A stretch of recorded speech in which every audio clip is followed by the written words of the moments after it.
말씀의 제목은 우리 제자들의 회심이라는 제목으로 함께 말씀 나누겠습니다. 우리 저번에 언제 한번 느부갓네살의 회심에 대해서 한번 말씀을 드렸죠. 우리가 성경에서 이 믿음의 우리 조상들이 어떻게 그들이 회심을 경험하고 구원을 경험했는가 하는 것을 우리가 공부해 보는 것은 우리의 삶에 대단히 유익한 면이 있다고 생각이 됩니다. 예수님의 12제자 이름은 다 모르셔도 별 상관은 없습니다. 베드로, 도마, 바돌로메, 안드레, 요한, 빌립 등등 12명의 우리 제자들이 있었습니다. 이 제자들을 주님께서 다 뭐 하셨어요? 부르셨죠. 부르시고 3년 반 동안 함께 동거동락하시고 훈련을 받고 이제 예수님께서 승천하실 때까지 함께 했습니다. 그리고 구름이 가리워 보이지 않을 때 우리 주님께서는 하늘로 승천하셨죠. 자, 그러면 우리 예수님의 12제자들은 언제 회심했을까? 좀 궁금하지 않으세요? 궁금 안 하세요? 오늘은 조금 한번 궁금해 보세요. 네, 도대체 제자들은 언제 회심을 했을까? 언제 거듭났을까 하는 거. 근데 3년 반 동안 예수님을 따라다니는 이 제자들의 삶의 모습을 보면 좀 미덥지 않은 부분들이 있죠. 그렇죠? 네, 있어요. 그러면 그게 거듭난 건가? 그렇게 부족한 모습을 많이 보였는데 그러면 언제 거듭났지? 성질머리도 있고, 그죠? 예수님을 배신도 하고 또 의심도 많이 하고, 그죠? 또 서로 미워했죠. 그리고 누가 가장 높은 자리를 차지할 거냐? 이것 때문에 다투기도 하고 그랬어요. 그죠? 이런 모습을 보면 저게 과연 거듭난 사람인가? 그들이 거듭나지 못한 상태에서 3년 반 동안 쫓아다녔는가? 이런 의문이 들지 않으세요? 그러면 그런 사람, 그러니까 그런 제자들의 모습하고 내 모습을 좀 비교해보고, 좀 대조해 볼 수도 있잖아요. 그죠? 과연 성화의 삶을 살아간다는 게 도대체 무엇인가 하는 부분들 좀 우리가 살펴볼 필요가 있습니다. 이 사람들이 과연 거듭난 상태에서 제자로 살았는가?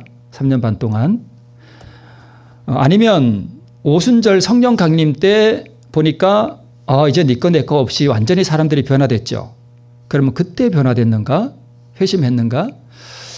우리가 언제 이 구원을 보장받는가 하면 뭐 할 때요? 거듭날 때, 회심할 때 우리가 하늘 백성이 되는 거예요. 그죠? 그러면 오순절 성령 강림 때 그때 하늘 백성이 됐는가?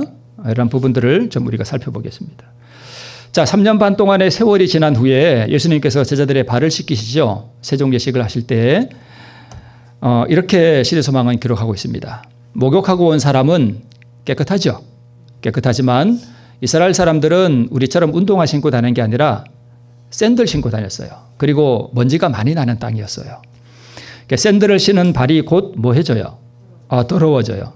그래서 다시 씻을 필요가 있었대요. 그와 같이 베드로와 그의 형제들은 죄와 불결을 씻기 위해 열려있는 큰 샘에서 뭐 했대요? 씻었대요. 그리스도께서는 그들을 당신의 소유로 인정하셨다. 이렇게 말씀하고 있습니다.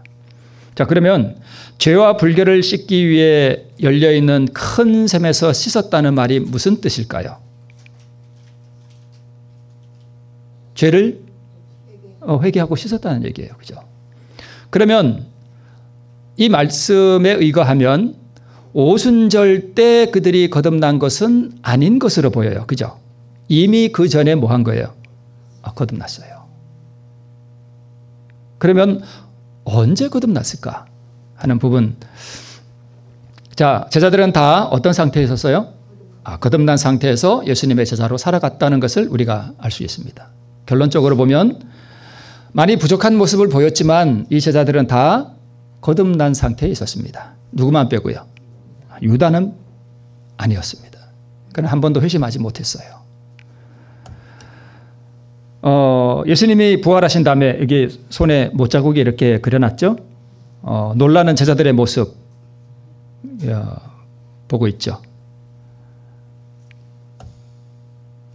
언제 회심을 경험했을까?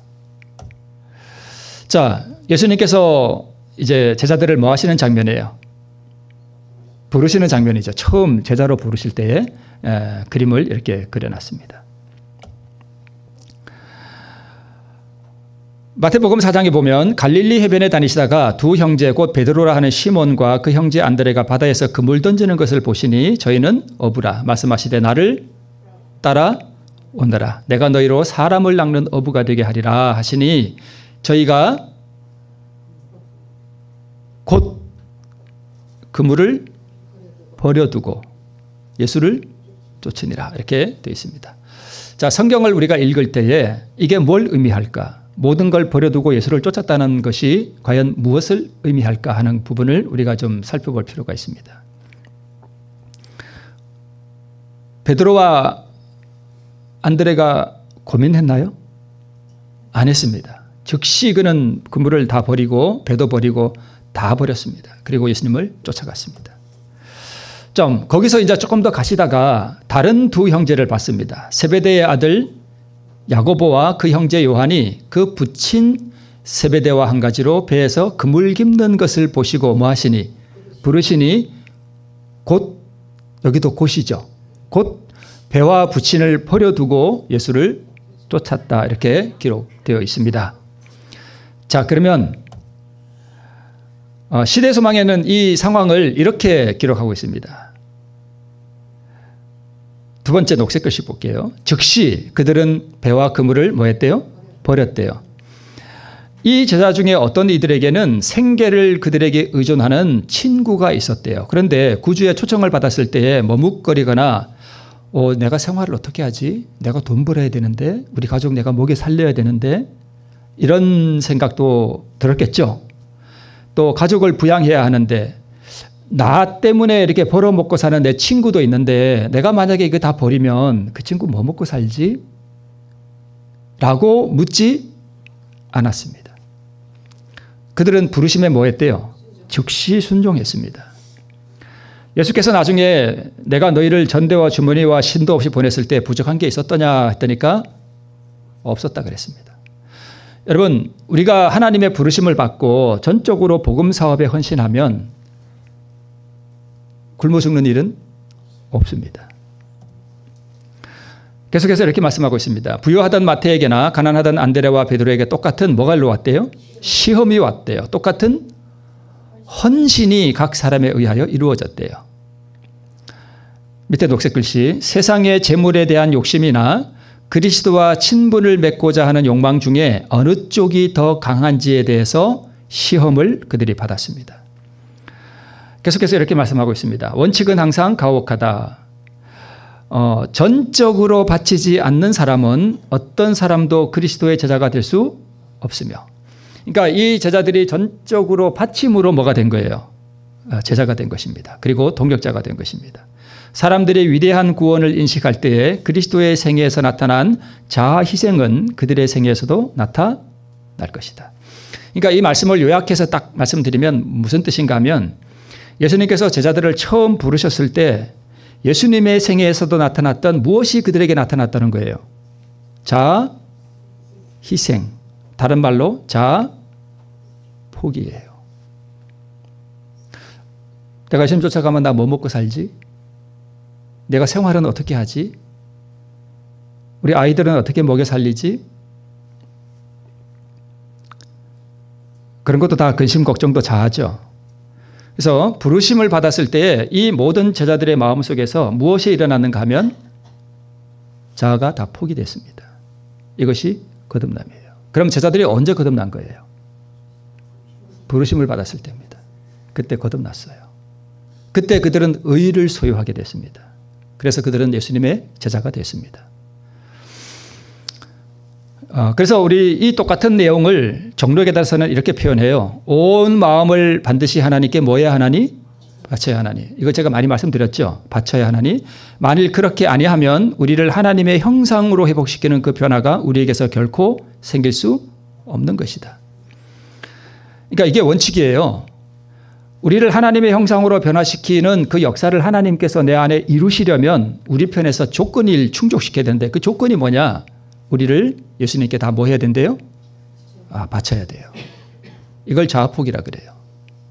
절대 변하지 않는 원칙이에요. 이것은 여러분 그 수학에 그 공식이 있죠. 공식이 있어요. 뭐 피타고라스의 정리 뭐 어쩌고 하는 그런 뭐 공식들이 있어요. 이건 절대 불변하는 공식이에요. 우리가 어떻게 구원을 얻느냐 하는 것도 마치 수학 공식과 같아서 하나의 공식이 있어요. 그 공식대로 하지 않으면 우리는 결코 구원을 얻을 수 없어요. 하나님께서 나를 그분의 형상으로 변화시키는데 내 편에서 뭔가 그 조건을 충족시키지 않으면 하나님께서 역사를 이루실 수가 없어요. 자, 우리는 사단의 올무에 단단히 붙들어 매인바 되어 그 뜻을 쫓아 그에게 사로잡힌 자이다. 하나님께서 우리를 고쳐주시고 놓이게 하기를 원하신대요. 그러나 그렇게 하면은 전적 변화, 곧 우리 온 성질의 갱신이 요구되는 고로 우리는 우리 자신을 온전히 하나님께 뭐 해야 된대요? 바쳐야 돼요. 그래야 하나님께서 우리를 자유롭게 해주시고 풀어놓아 주시고 고쳐주실 수 있다는 것입니다. 늘 말씀드리던 것이죠. 첫 번째, 붙들려 있죠. 붙들려 있죠. 고쳐주시고 놓이게 하기를 원하시죠. 그렇게 하려면 전적 우리 성질의 변화가 일어나야 돼요. 그죠? 근데 그런 성질의 변화는 내가 스스로 이룰 수 없죠. 하나님께서 나에게 이루어 주셔야 되죠. 그럼 하나님께서 그렇게 해 주시려면 우리 편에서 뭘 해야 된다는 거예요? 바쳐야 된다는 거예요. 그래서 자신을 바치는 일은 어려운 투쟁이 요구된다는 거예요. 네. 자, 이 장면은 예수님께서 마태를 부르시는 장면입니다. 마태는 뭐 하는 사람이었는가 하면 어제 저녁에 제가 그 가버나움 보여드렸죠. 그 폐허가 된 거 조금 보여드렸죠. 갈릴리 바다 옆에. 그 가버나움에 사는 사람이었는데 세리였습니다. 삭개오처럼. 그래서 이 마태는 아주 부유한 사람이었습니다. 예수님께서 나를 쫓아오라라고 마태를 지금 부르시는 장면을 누군가가 그림으로 그려놓은 것입니다. 그 후에 나가사 레위라 하는 세리가 세관에 앉은 것을 보시고, 여기 레위가 바로 마태예요. 이름이 레위 마태예요. 같은 사람이에요. 그러니까 마태라 하는 세리가 세관에 앉은 것을 보시고, 이 레위가 바로 레위 마태고 마태복음을 쓴 저자가 바로 마태라는 예수님의 제자예요. 이 사람이 마태복음을 썼어요. 레위라 하는 세리가 세관에 앉은 것을 보시고 나를 쫓으라 하시니 저가 모든 것을 뭐하고 버리고 일어나 쫓으니라. 그러니까 이제 믿음으로 역사하는 그 의의를 우리가 이해하고 나면 모든 성경이 다 이렇게 보여요. 아, 모든 것을 버린다는 게 무엇을 의미하는가 하는 것을 우리가 이해해 볼 수 있습니다. 마태는 모든 것을 버리고 일어나 쫓았다. 마태의 마음에는 주저함이나 의심도 없었고 이익이 남는 사업이 가난과 곤란으로 바뀌어지라는 뭣도 안 했습니까? 생각을 버렸죠. 모든 것을 다 포기했습니다. 그래서 마태는 그렇게 모든 것을 포기하고 버리는 순간 그의 마음속에 무엇이 들어왔을까? 다른 제자들도 마찬가지고 평화, 평강, 의, 기쁨 이런 것들이 그들의 마음속에 이르러 왔겠죠. 마태도 너무 기뻤어요. 마태는 부유한 사람이었는데 앞으로 어떻게 먹고 살고 돈 벌고 이런 거 다 버렸습니다. 세상을 다 버린 거예요. 다 버리고 나니까 그의 마음속에 예수님께서 의를 넣어주셨어요. 그래서 그는 너무 기뻤습니다. 자기가 구원받은 게 너무 기뻐요. 그래서 뭘 베풀어요? 잔치를 베풀었잖아요. 예수님을 위해서. 이 잔치를 베풀었을 때 겸손하게 주어진 영예를 감사했습니다. 자기 모든 거 다 잃어버려도 나는 예수님의 제자가 된 것이 너무 기쁘다, 감사하다. 그래서 잔치를 벌였습니다. 옛날에 사업하던 친구, 옛날에 재미 볼 때 같이 다니던 친구들, 죄 질 때 같이 죄 짓는 재미를 느끼던 그런 친구들을 다 잔치에 초대했습니다. 왜 초대했는가 하면 나를 구원해 주신 그 자비로운 구주를 그들에게 뭐 해주고 싶은 거예요? 소개해 주고 싶은 거예요. 이게 거듭난 사람의 가장 큰 특징입니다. 나를 구원해 준 그 예수라는 분을 그들에게도 뭐 해주고 싶은, 소개해 주고 싶은, 이게 전도잖아요. 마태는 거듭난 거예요. 그때. 그러니까 우리가 뭐 할 때 우리가 거듭나는가, 우리가 무엇을 행할 때 우리가 회심에 이를 수 있는가 하는 것을 우리가 볼 수 있습니다. 그래서 누가복음 5장 29절 우리 복음성경 주해에서는 마태는 이제 그리스도의 뭐가 되었다? 종이 됐다 이렇게 말씀하고 있어요. 종이 뭐가 종이죠? 주인의 말씀에 절대적으로 뭐 하는 사람이 종이에요? 복종하는 사람이 종이에요.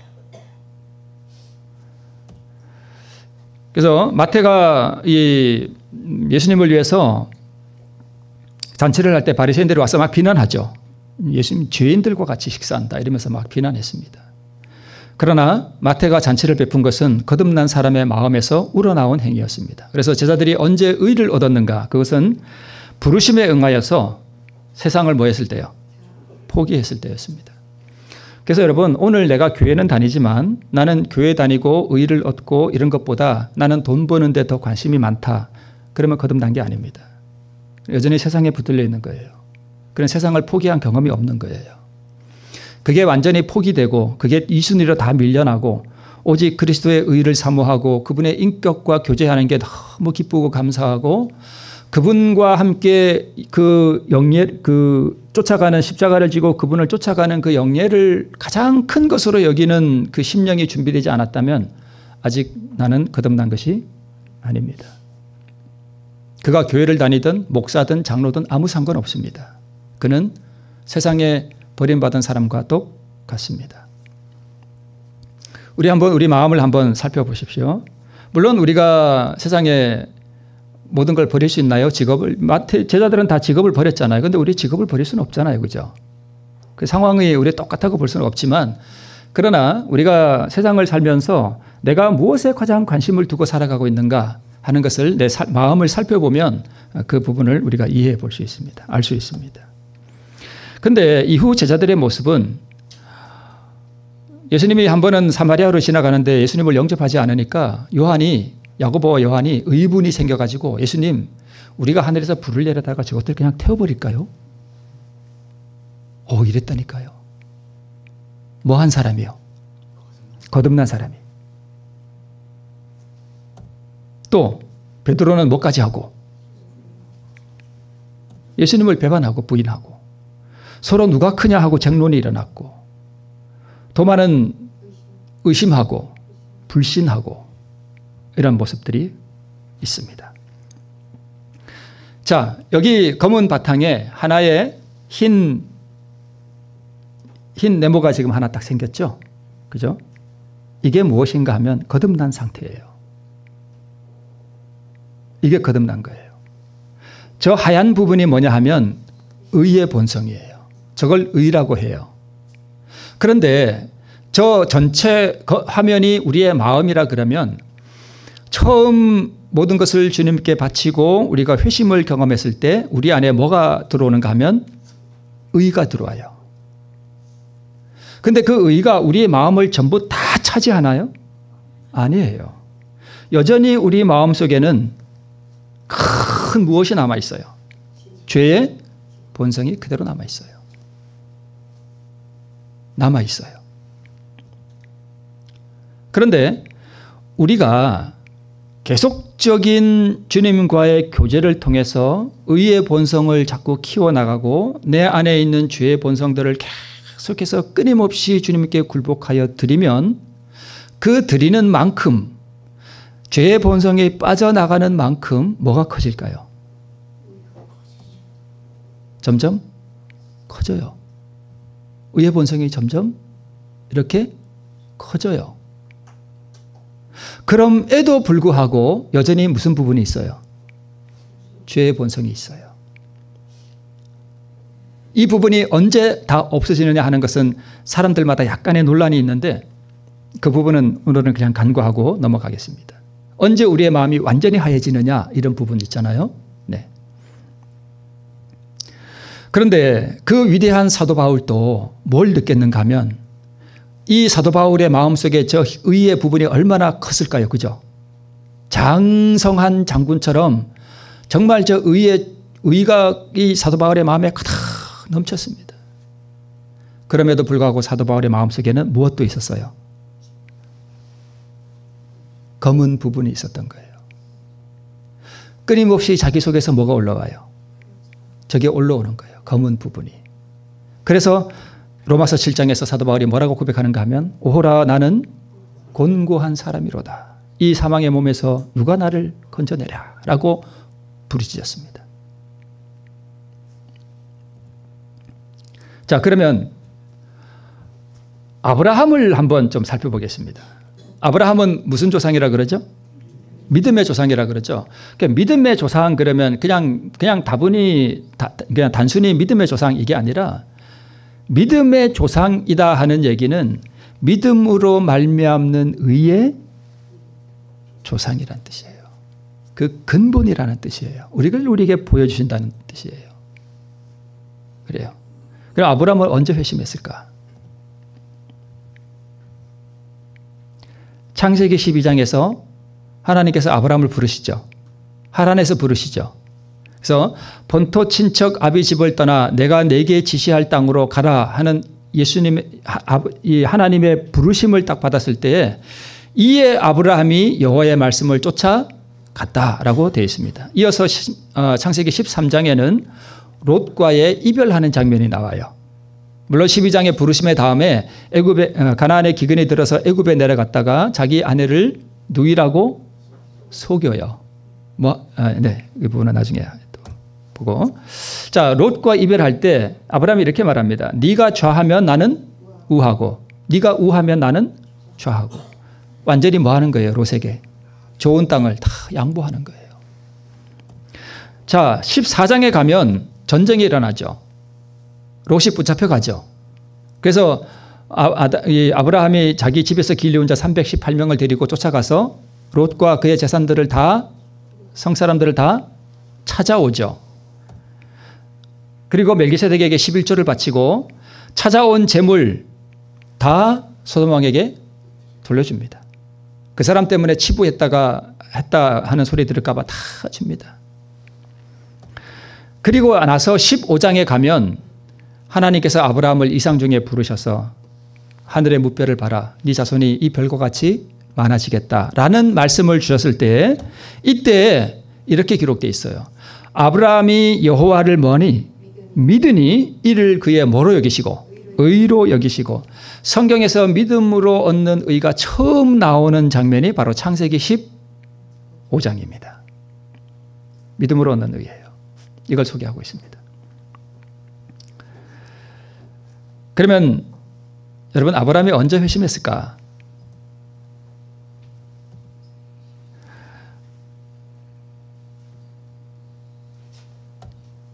여기 이렇게 기록되어 있습니다. 여호와께서 아브라함에게 이르시되 너는 너의 본토 친척 아비 집을 떠나 내가 내게 지시할 땅으로 뭐하라? 가라. 내가 너로 큰 민족을 이루고 내게 복을 주어 내 이름을 창대케 하리니 너는 복의 근원이 될지라. 여러분 제가 느부갓네살의 회심 또 제자들의 회심을 이렇게 말씀을 드리는 이유가 사실 우리 재림교회의 구원론이 좀 많이 지금 네. 우리가 다 구원 받았는데 뭘 그렇게 자꾸 이렇게 생각하시면 큰 오산입니다. 명령과 약속이에요. 신약 성경에 와서 말씀하시되 나를 따라 오너라. 내가 너희로 사람을 낚는 어부가 되게 하리라. 자, 가라. 내가 이렇게 하리니. 나를 따라 오너라. 내가 이렇게 하리니. 똑같아요. 명령과 약속입니다. 그러면서 창세기 15장에서 이 믿으니 여호와께서 이를 그의 의로 여기셨다 하는 이 말씀이 있습니다. 자, 아브라함이 여호와의 말씀을 믿음에 이를 그의 의로 여기셨다면 아브라함이 여호와의 말씀을 처음 믿은 것이 12장일까요? 15장일까요? 창세기 15장에서 하늘의 무별을 봐라. 네 자손이 이와 같이 많으리라. 예, 제가 믿습니다. 아멘 하니까 그래 너는 이제 의롭다. 그냥 믿기만 하면 의로워진다. 이렇게 생각하면 큰일 납니다. 아브라함이 여호와의 말씀을 믿음의 그 일을 그의 의로 여기셨다면 아브라함이 여호와의 말씀을 처음 믿은 건 12장이에요? 15장이에요? 12장이에요. 믿으니까 자기 아비 집을 다 버리고 말씀을 쫓아간 거예요. 12장에서 이미 믿은 거예요. 자, 창세기 12장에서 하나님께서 아브라함을 부르셨습니다. 믿음으로 갈 바를 알지 못하고 떠났습니다. 창세기 15장에서는 이상 중에 내 자손이 뭇별과 같이 되리라 하는 이 말씀을 믿으니 의로 여기셨다는 말씀이 있습니다. 결론적으로 말씀을 드리면 아브라함이 회심을 경험하고 거듭난 것은 창세기 15장이 아니라 12장입니다. 믿음으로 말미암는 의가 처음 소개된 것은 창세기 15장이지만 아브라함이 이를 경험한 것은 12장이에요. 제가 이 말씀을 드리는가 하면 제자들이 예수님의 부르심을 받고 그들의 모든 것을 버리고 예수님을 쫓아갈 때 제자들이 회심을 경험하고 의를 소유하게 된 상황과 아브라함이 하나님의 부르심을 받고 모든 것을 버리고 말씀을 쫓아간 것이 똑같습니다. 제자들이 예수님의 부르심을 받고 모든 것을 버리고 쫓아갈 때 그들이 회심을 했다면 아브라함도 하나님의 부르심을 받고 그 말씀을 믿고 모든 것을 버리고 그 말씀을 쫓아갈 때 거듭난 거예요.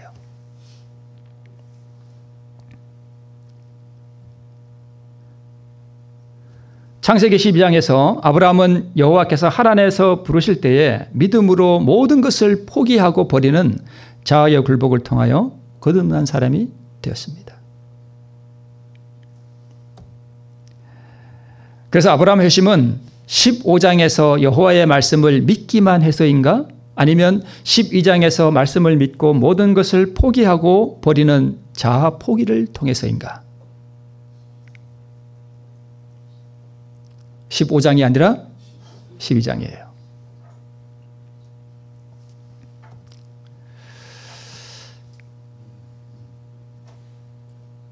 아이, 뭐 12장인지 15장인지 어떻게 알아요? 뭐 12장이면 어떻고 15장이면 어때요? 뭐 그게 뭔 상관이 있나요, 나하고? 이렇게 혹시 말씀하실 분이 있으시면, 이렇게 생각하는 분이 계시다면 그분은 이런 거에 관심도 없고 이런 걸 얻고자 하는 욕망도 없고 그냥 아무 생각 없이 교회 다니는 거예요. 자, 저는 100% 아브라함이 12장에서 회심을 했다고 100% 확신합니다. 왜 확신을 하느냐? 말씀이 뒷받침해 주기 때문입니다. 무슨 말씀이 뒷받침해 주느냐? 히브리서 11장 8절이에요. 자, 보세요. 믿음으로 아브라함은 부르심을 받았을 때에 뭐해? 순종하여 장래 계보로 받을 땅에 나갈 때 갈 바를 알지 못하고 나갔으며, 아브라함이 여호와의 말씀을 믿음으로 그 말씀 앞에 자기 모든 생각도 버리고 아비 집도 버리고 모든 것을 포기하고 말씀을 쫓아서 굴복한 것은 언제예요? 12장이에요. 거기서 거듭난 거예요. 제가 이 말씀을 드리는가 하면 뒤에서 말씀드릴게요. 자, 믿음으로 아브라함은 부르심을 받았을 때 뭐 했대요? 순종했대요. 제가 저번에 한번 그 1번의 순종과 2번의 순종 말씀드린 적 있죠. 2번의 순종은 우리가 이룰 수 있어요, 없어요? 없어요. 이 2번의 순종은 그리스도의 순종이에요. 그죠? 그걸 우리에게 구원의 증표로 우리에게 전가시켜 주시는 그분의 순종이에요. 근데 이 예수님의 순종을 우리의 것으로 받기 위해서는 우리가 무슨 순종을 해야 된다고요? 1번의 순종. 그 1번의 순종은 무슨 순종이라고요? 자아굴복하는 순종이에요. 나아만이 요단강에 7번 들어갔다니까 무슨 사람이 됐어요? 새 사람이 됐죠. 그게 2번 순종이에요. 깨끗해졌잖아요. 그죠? 그러면 그 2번의 순종, 그 의를 얻기 위해서 나아만이 요단강에 몇 번 들어갔죠? 7번 들어갔어요. 자아굴복이죠. 순종했죠. 순종했죠. 이 개념을 이해를 못하면 하나님께서 우리에게 요구하는 그 순종이 뭔지를 감을 못 잡아요. 이걸 이해를 못하고 이번의 순종을 자기가 자꾸 이루려고 하는 사람들이 율법주의자예요. 그게 율법주의예요. 예수님이 이루신 그 완전한 순종, 그 사랑의 순종, 그 의의 순종, 그걸 자기가 자꾸 자기 힘으로 이루려고 그래. 이게 율법주의예요. 이거는 우리가 해도 안 되는 거예요. 근데 우리는 무슨 순종을 해야 돼요? 1번의 순종. 무슨 순종이요? 자아굴복 순종이에요. 자아굴복이 곧 순종이에요. 그래서 자아굴복은 반드시 행위로 나타나게 되어 있어요. 이걸 다른 이야기로 말씀을 드리면 믿음으로 아브라함은 부르심을 받았을 때에 자아를 굴복시키는 순종을 통하여 장래 기업으로 받을 땅에 나아갈새 갈 바를 알지 못하고 뭐 했으며 나갔으며 행위가 따라가잖아요. 행위가 따라가잖아요. 이 행위가 1번의 행위예요? 2번의 행위예요? 1번의 행위예요. 나를 버리는 행위예요.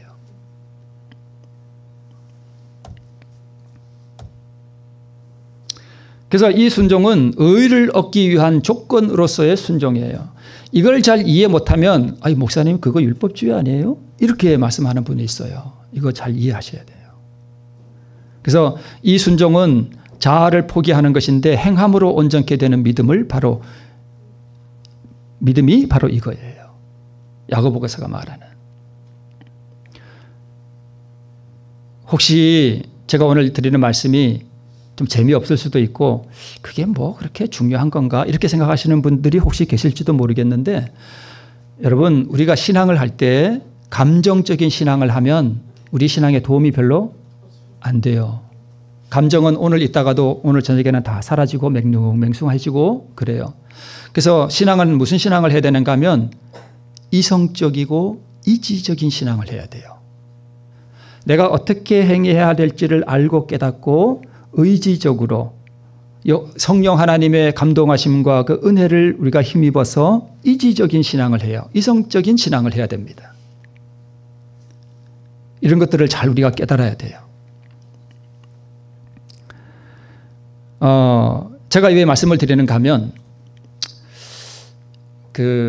제가 어떤 말씀을 이렇게 한번 들었는데 그분이 믿음으로 말미암는 의를 이렇게 설명하셔요. 아브라함이 어떻게 믿음으로 이렇게 됐느냐? 로마서 4장에 보니까 아브라함이 믿은 그 하나님은 죽은 자를 살리시는 하나님이고 있는 것을 없는 것을 있는 것 같이 부르시는 하나님을 믿어서 의롭게 됐다. 이렇게 설명을 하셔요. 그래서 그걸 믿으면 우리가 의롭게 된다. 그렇게 하는 말을 들었습니다. 여러분 이거 구분할 줄 아셔요? 이걸 구분할 줄 안다면 여러분은 믿음으로 말미암은 의가 무엇인지 잘 아시는 분이에요. 그런데 그거나 이거나 똑같은 거 아닌가? 그러면 여러분은 모르시는 분이에요. 믿음으로 얻는 의가 뭔지. 죽은 자를 살리시는 하나님 여러분 믿습니까? 부활한 하나님 믿어요? 다 믿으시죠? 하나님은 무에서 유를 창조하시는 하나님이심을 믿습니까? 네, 믿습니다. 그러면 이 잘못된 믿음으로 말미암는 의는 여러분 믿습니까? 그러면 여러분 우리 다 의를 얻으신 분들입니다. 이렇게 얘기해요. 그러면 의를 얻습니까? 천만에요. 그거 아니에요. 죽은 자를 살리시는 하나님을 그냥 믿기만 하면 구원 얻나요? 아니에요. 그것은 뭔가 간과하고 있어요. 죽은 자를 살리시는 하나님을 믿었기 때문에 아브라함은 그 죽은 자를 살리시는 그 하나님을 믿음으로 말미암아 자기 가장 사랑하는 아들 이삭을 하나님께 뭐 했어요? 바쳤습니다. 이건 왜 빼먹나요? 그렇죠? 바쳤어요. 창조의 하나님, 없는 것을 있는 것 같이 부르시는 하나님, 씨에 대한 약속을 주시는 그 하나님을 그냥 믿기만 하면 구원받나요? 아니에요. 그 하나님을 믿기 때문에 그는 이 믿음으로 본토, 친척, 아비 집을 다 포기하고 버리고 떠나는 순종을 했단 말이에요. 이것이 따르지 않는 것들은 무의미한 거예요. 잘못된 거예요. 창조의 하나님, 부활의 하나님을 믿기만 하면 의를 얻습니까? 바리새인들도 다 이것을 믿었어요. 바리새인들 다 믿었어요. 그런데 대부분의 바리새인들은 마귀 자식이었습니다. 그래서 증거의 말씀에 믿기만 하면 구원받는다라는 그것이 잘못됐다는 것을 그렇게 강조한 이유가 바로 그거예요. 제가 오늘 제자들의 회심이 무엇으로 이루어졌고 아브라함의 회심이 왜 12장에서 이루어졌다는 것을 제가 자꾸 강조하는가 하면 15장에서 아브라함이 믿음으로 의롭게 됐다는 그것만 자꾸 주장하면 그래요? 예, 제가 믿습니다. 그래, 너 의롭다. 이렇게 오해한다니까요. 그냥 지적인 동의 수준에서 그냥 믿음을 정의해버려요. 창조주 하나님, 창조주는 무에서 유를 창조하시고 부활의 하나님이심을 누구도 믿어요. 바리새인도 믿을 뿐만 아니라 마귀도 믿어요. 마귀도 가진 그 믿음으로 우리가 구원을 얻을 수는 없습니다. 제가 전에도 한번 말씀드렸죠. 마귀가 가지지 못한 믿음이 무슨 믿음이죠? 마귀가 가지지 못한 믿음, 자기 포기하는 믿음이에요. 마귀는 절대 그거 못합니다. 우리에게 필요한 게 바로 그거예요.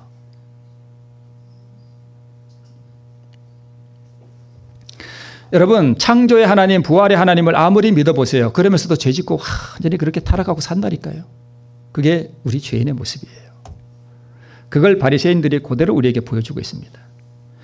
자, 로마서는 자기 힘으로 의에 이르려는 그 당시의 율법주의, 유대주의가 아주 팽배해 있었어요. 계명 지켜야 되고 이것도 해야 되고 저것도 해야 되고 할례도 행해야 되고 하는 그런 율법주의가 팽배해 있는 그러한 당시 상황에 대한 반작용으로서 오직 믿음을 강조했던 거예요. 그러나 우리에게는 자아굴복의 순종을 강조하며 행함으로 온전케 하는 믿음을 강조하는 야고보서가 있다는 사실을 우리는 절대 간과해서는 안 됩니다. 자, 회심 후에 근데 제자들의 모습을 보니까 야고보 요한은 뭣도 부려요? 성질머리도 있고 도마는 의심하고 베드로는 배신하고 누가 더 높으냐 그러고 있고, 회심 후에 아브라함을 보니까 애굽에서 아내를 누이라고 속이고 하갈을 첩으로 얻었어. 왜 얻었어요? 말씀에 대한 확신이 부족했던 거예요. 99세에 아브라함에게 너의 아들이 있을 거다 그러니까 아브라함이 어떻게 했습니까? 웃었어요. 사례만 웃은 게 아니에요. 아브라함도 웃었어요. 아이고, 나 같은 늙은이가 뭔 애를 낳아. 아이고 참. 그리고 웃었다니까요. 믿음의 부족을 나타냈다니까요.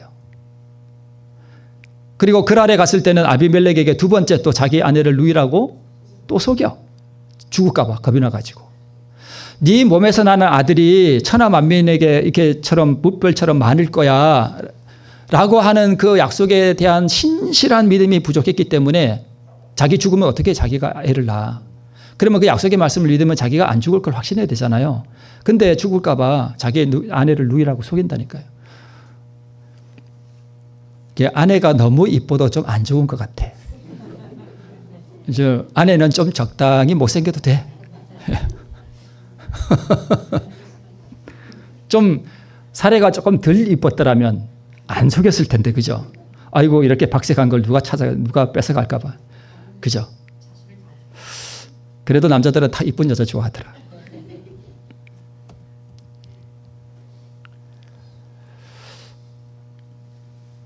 그런데 여러분, 요한은요, 성질머리는 있었지만, 그러나 보세요. 요한은 예수와 같이 되기를 뭐 했대요? 갈망했어요. 자아는 예수 안에 감추어졌어요. 누가요? 요한이요. 자아가 예수님 안에 감추어졌어요. 감추어졌는데 뭐가 자꾸 드러나려? 드러나는 거예요. 동료들 중 누구보다도 요한은 그 놀라운 생명의 능력에 자신을 뭐 시켰대요?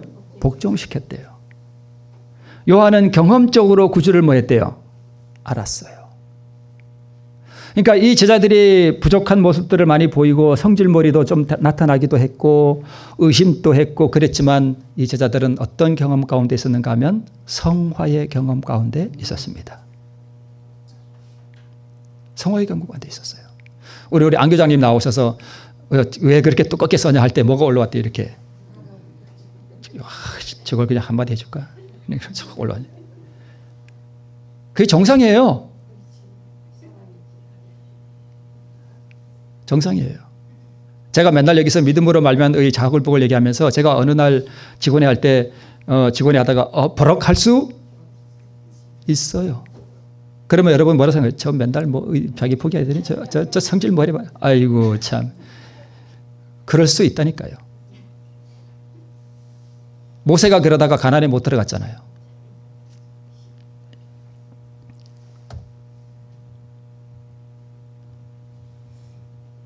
그런데 여러분 보세요. 그럼에도 불구하고 베드로는 믿음의 고백을 했잖아요. 거룩한 모본과 요한은 성화의 경험 가운데서 끊임없이 예수님의 모습을 보고 자기를 굴복시켜 나갔어요. 생명의 떡 이후에 다른 사람들 다 버렸지만 이 제자들은 절대 예수님 포기하지 않았습니다. 예수님을 쫓아가는 거룩한 방향성에서 돌아서지 않았어요. 문제는 방향성이에요. 실수도 있고 성질머리도 때로는 올라오고 가끔 넘어지기도 하지만 그러나 거룩한 모본을 담고자 하는 끊임없는 자기 굴복 가운데서 끊임없이 자기 십자가를 지고 예수님을 뭐 했다는 얘기예요? 쫓아갔다는 얘기예요. 근데 누구는 그걸 안 했어요. 유다는 그걸 안 했습니다. 여러분 회심 이후에 아브라함이 연약한 모습 보였죠. 연약한 모습 많이 보였죠. 그러나 네가 우하면 나는 좌하겠다. 소돔 백성을 멸망시킬 때 소돔 백성을 향해서 아브라함이 가졌던 그 거룩한 동정심 얼마나 거룩한지 몰라요. 소돔 왕에게 보인 무아의 정신 이 재물이 다 가져. 다 당신 가지라고. 이삭을 바치는 완전한 굴복이 또한 이루어졌습니다. 그러니까 아까 제가 그림 그 하얀 점 이렇게 네모난 거 보여드렸듯이 의의 본성이 들어와도 이 의의 본성과 이 죄의 본성이 서로 섞이지는 않지만 따로 있지만 이 두 본성이 거듭난 사람들에게 함께 공존하는 거예요. 그러면 성화란 무엇이냐? 때로 우리가 죄의 본성이 나타날지라도 끊임없이 자기 굴복을 통해서 이 의의 본성을 점점 뭐 해나가는 거예요? 키워나가는 거예요. 그걸 성화라고 해요. 그래서 우리가 신앙생활을 이렇게 하면서 어떤 사람이 좀 한번 버럭하더라도 성화의 경험 가운데서 좀 연약한 부분이 드러났구나. 제가 다 이해합니다. 이렇게 하시면 돼요. 그러나 자기에게는 어떻게 해요? 그래 내가 나한테 아유 그래 성화의 가운데서 뭐 좀 그럴 수도 있지. 나한테는 그러면 안 돼. 나한테는 아주 가혹하게 해야 돼. 그러나 상대방에게는 너그럽게 이해해주고 그럴 수도 있지 뭐. 제가 버럭하는 모습을 보다 아유 우리 목사님이 좀 연약해서 그런 거지 뭐. 이렇게. 네. 그래서 여러분 어떤 사람이요 거듭난 사람은 죄도 안 짓고 죄의 충동도 느끼지 않는다 이렇게 주장하는 사람이 있다면 그 사람은 거듭남이 무엇인지 전혀 경험해 본 적이 없는 사람이에요. 가끔 그런 분 봐요. 거듭남에 대한 환상을 가진 분이 있어요. 거듭나면 완전히 천사처럼 되는 줄 알아. 안 그래요. 여전히 올라온다니까요. 그러나 거듭나면서 성화의 경험을 계속 유지하는 사람은 그 마음속에서 올라오는 죄의 본성들을 늘 뭐하는 사람이에요? 네, 포기하는 사람이에요. 그래서 내가 그 죄의 본성을 버리고 포기하는 것만큼 이 하얀 의의 본성이 점점 뭐해져요? 커져요.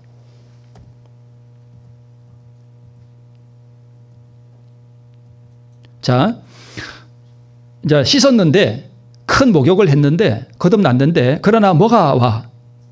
유혹이 와. 그들을 죄악으로 그 유혹이 뭐 했대요? 유인했어요. 따라서 그들은 아직도 그분의 정결케 하시는 뭐가 필요해요? 은혜가 필요했던 거예요. 근데 이 죄악으로 유인하는 일을 누가 가장 많이 했냐면 유다가 했어요.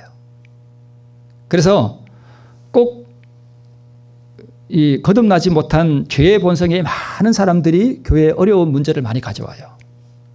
그 소위 트러블 메이커라 그러죠. 교회 안에 이 트러블을 만들어내는 사람이 있어요. 그런 사람들이 대부분 보면 거듭나지 못한 사람들을 통해서 마귀가 그렇게 역사를 많이 해요.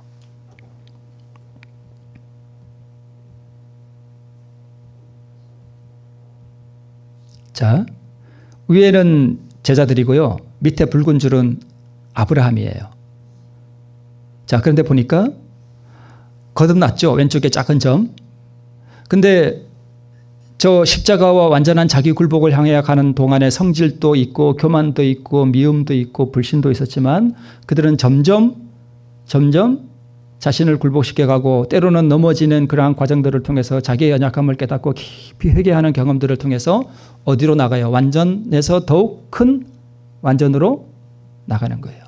밑에 아브라함도 창세기 12장에서 거듭난 다음에 자기 아내를 누이라고 속이고 믿음이 없어서 하갈을 아내로 맞아서 약속의 자식이 아닌 이스마엘을 낳기도 하고 또 그러한 불신도 있었지만 그러나 그가 끊임없이 하나님을 쫓아가는 그러한 과정에서 결국은 이삭을 바치는 그 완전한 자기 굴복을 통해서 원만한 의에 이르렀다는 거예요. 그래서 잠언 4장 18절에 이렇게 말씀하는 거예요. 누구의 길은?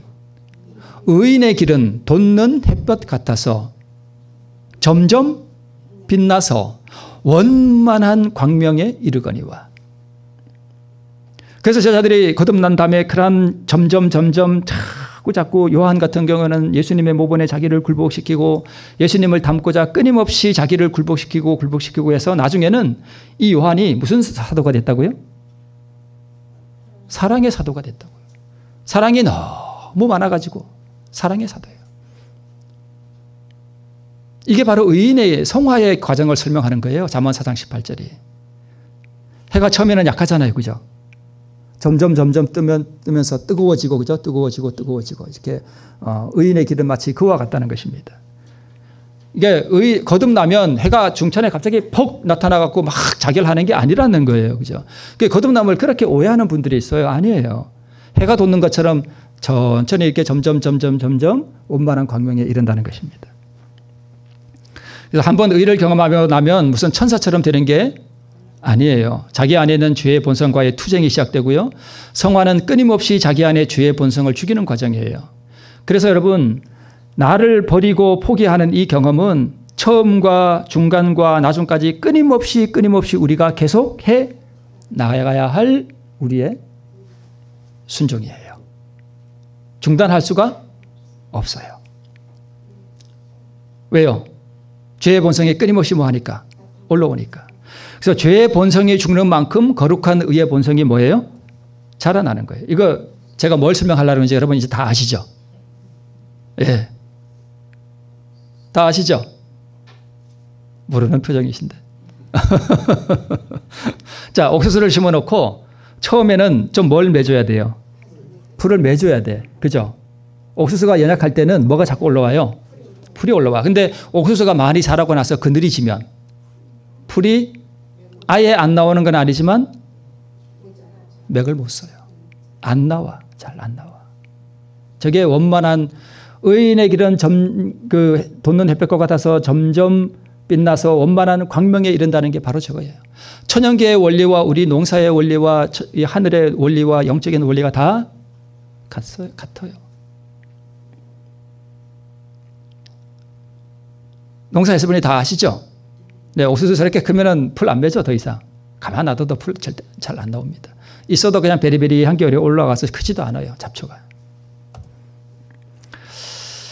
그래서 오호라 나는 공고한 사람이로다 이 사망의 몸에서 누가 나를 건져내랴라고 사도 바울이 고민을 했지만 그러나 우리 주 예수 그리스도로 말미암아 하나님께 뭐하리로다. 감사하리로다. 그런 적 내 자신이 마음으로는 하나님의 벌 육신으로는 죄의 법을 섬기노라. 마음으로는 하나님의 법이 너무 사랑하게 쫓아가는데 육신으로는 뭐가 자꾸 올라와요? 죄의 법이 올라와서 죄의 법을 섬겨. 그러나 이제 마칩니다. 자, 로마서 8장 4절에 이어서 육신을 쫓지 않고 라는 얘기는 죄의 본성을 쫓지 않는다는 거죠. 그렇죠? 이게 채소를 썰었는데 뭘 그렇게 굵게 썰어요 할 때 싹 올라오죠. 그게 바로 육신이에요. 그죠? 근데 우리 안 교장님이 그걸 쫓았대요? 안 쫓았대요? 안 쫓았대요. 네. 거기에서 반응을 해가지고 반응하는 순간에 우리는 육신을 쫓는 거죠. 아니, 이렇게 썰으면 되죠. 뭘 하는 순간 끝나는 거예요. 물론 회개하면 되지만. 쫓지 않고 영을 쫓아. 얘야, 너 감정을 죽여라. 그걸 나에게 다오. 근데 그걸 주님께 드리면 되죠. 쫓아 행하는 우리에게 뭘 이루어지게 한대요? 율법의 요구를 이루어지게 한대요. 이게 로마서가 좀 그걸 계속 설명하는 거예요. 율법의 요구가 뭐예요? 율법은 의, 즉 의로운 생의 완전한 품성을 우리에게 뭐 한대요? 요구하지만 우리는 그 요구에 미칠 수 없어요. 그래서 우리가 이 육신을 주님께 드리면 그 요구를 누가 이루어 주셔요? 예수님이 이루어 주셔요. 그 육신을 예수님께 드리는 그 순종은 내가 해야 되는 순종이고 1번의 순종이고, 그렇게 드리면 그 율법의 요구를 이루어 주시는 그 의, 예수님의 순종은 몇 번의 순종? 2번의 순종을 나에게 선물로 전가시켜 주시는 거예요. 그러면 내가 이루어지는 건 1번의 순종 때문이에요? 2번의 순종 때문이에요? 2번의 순종이 나를 의롭게 해주는 거예요. 자, 이제 마지막입니다. 그런즉 우리가 모든 것을 다 버리고 예수님을 쫓았은즉 우리가 뭐 얻겠습니까? 하고 물었죠. 오늘 본문에. 그랬더니 예수님께서 두 가지 약속해 주셨습니다. 첫 번째, 심판하는 권세. 두 번째, 영생을 약속받았습니다. 이게 믿음으로 얻는 일이에요. 우리가 다 버렸습니다, 주님. 라고 여러분 말할 수 있습니까? 내 안에 감정 다 버렸습니까? 세상을 포기했습니까? 미움도 포기하고 버렸습니까?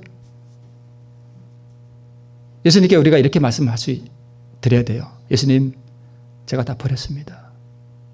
자, 뭐 얻을 수 있죠? 그럼 우리 예수님께서 우리에게 말씀하실 거예요. 내가 장차 이스라엘 12 보좌에 앉아서 심판하는 권세를 받고 또 뭐 받겠다? 영생 받겠다. 영생 받겠다.